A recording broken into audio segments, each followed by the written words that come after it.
Alright guys, so we're here at a random mall here in Western Australia. So we're at Livingston and we just found a vending machine with Pokemon cards in it. We'll try the mystery cards.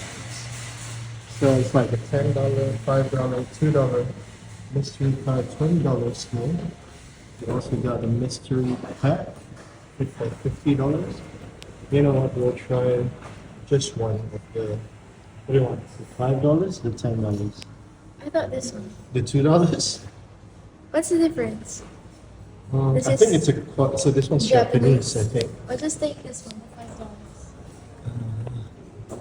the $5. The $5 is like, It's yellow border.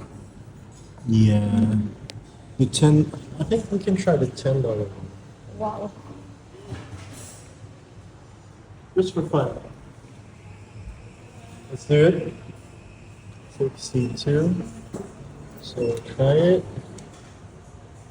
And then we'll tap our card.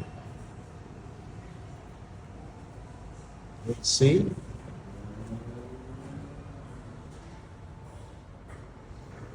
It's waiting, processing transaction. Let's see what we pull.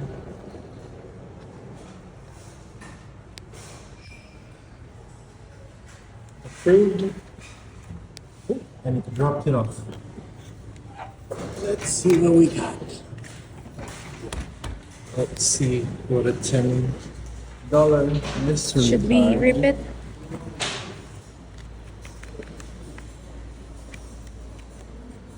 What it gives us, let's see.